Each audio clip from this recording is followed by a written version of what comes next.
Tugu Peluru. Tugu Peluru ini terletak di Grumbul Bengkelung, Desa Nusamangir, Kecamatan Kemeranjen, Kabupaten Banyumas, Jawa Tengah, Indonesia. Di areal tugu ini berdiri dulunya adalah pemakaman massal para prajurit pejuang dan warga sekitar yang berperang melawan Belanda pada tahun 1949.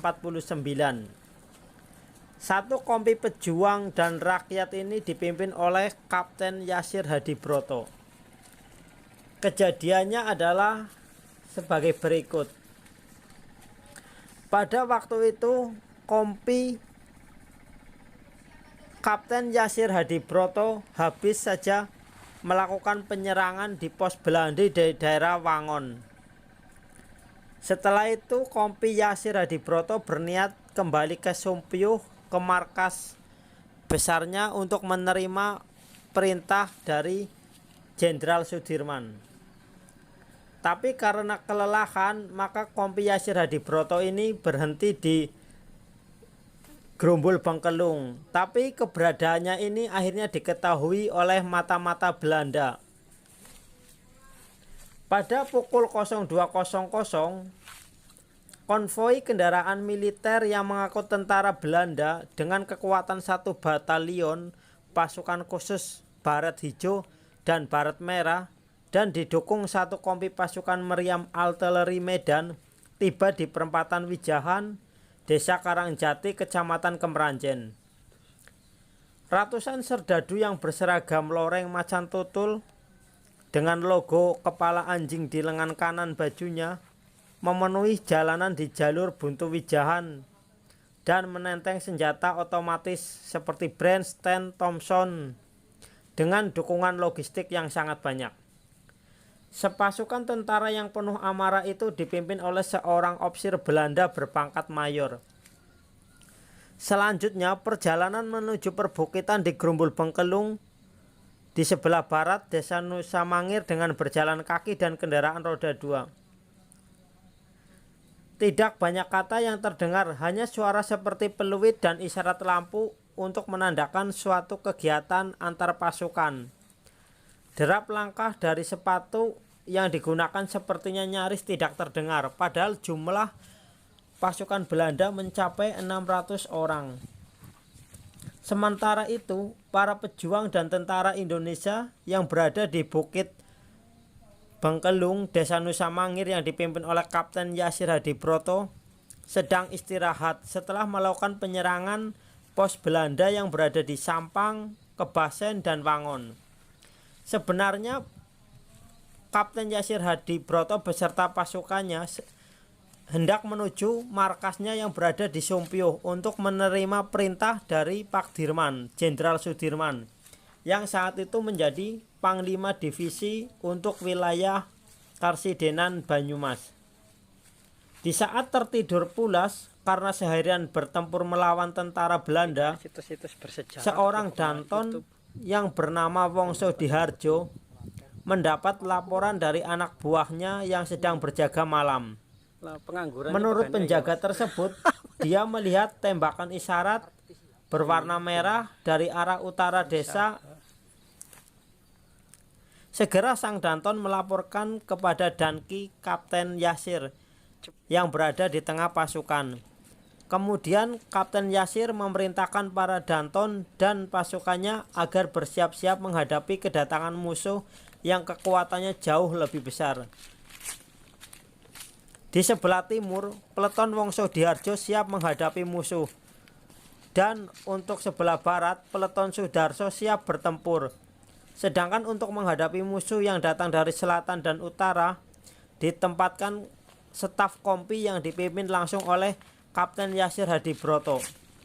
Sekitar 04.30 bersamaan adzan subuh, mulai terdengar suara tembakan yang merupakan isyarat bagi pasukan Belanda untuk menembakkan meriamnya ke sasaran kompi Yasir Hadibroto yang berada di perbukitan Grumbul Bengkelung. Sekitar 15 menit pasukan Belanda menembakkan ratusan misil berukuran besar ke posisi Kapten Yasir Hadibroto dan pasukannya, Belanda juga menembakkan senjata otomatis ke arah bukit tempat pasukan Kapten Yasir beristirahat tanpa henti dari segala penjuru sejak mulai menyerang hingga siang hari.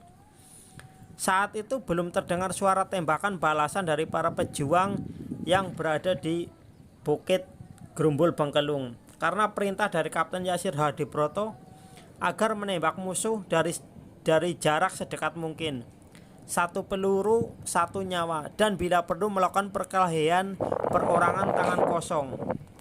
Mengingat persediaan peluru dari pasukan Kapten Yasir Hadibroto terbatas dan kekuatan musuh lebih banyak dengan persenjataan lengkap. Keadaan musuh semakin dekat.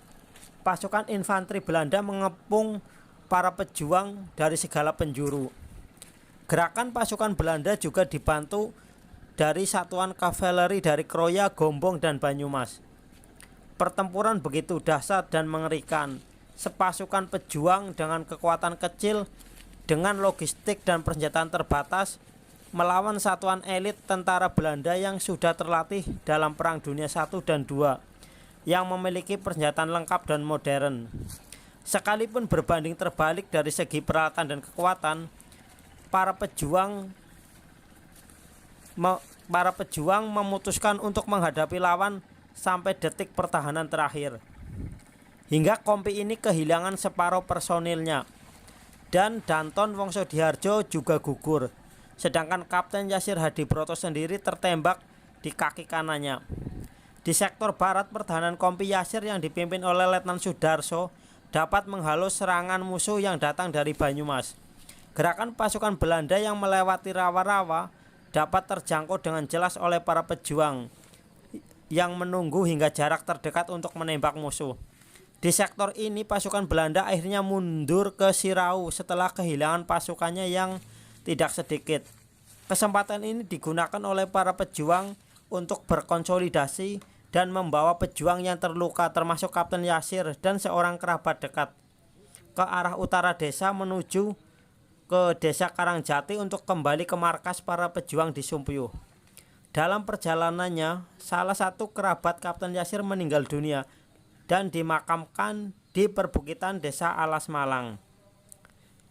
Dari catatan sejarah perjuangan bangsa Indonesia yang tertulis di buku Banyumas Membara, pertempuran pasukan Yasir Hadibroto melawan pasukan Belanda merupakan pertempuran paling heroik di wilayah Banyumas bagian selatan, dengan korban yang banyak dari kedua belah pihak, dan pertempuran terlama sepanjang hari itu membuktikan bahwa semangat nasionalisme para pejuang tidak pernah pupus walaupun harus kehilangan nyawa dalam pertempuran.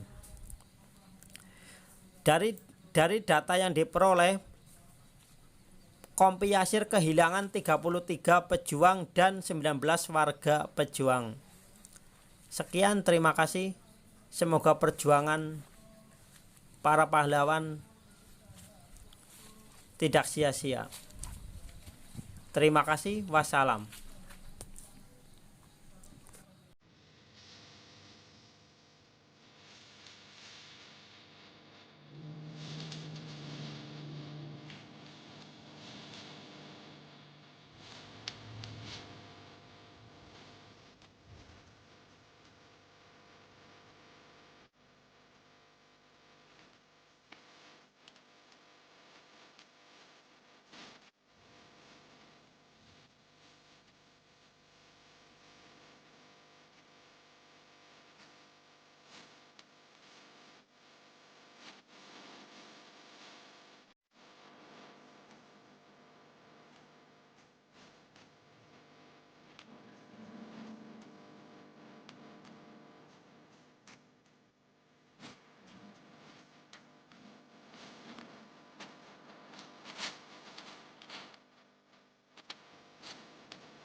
Pengangguran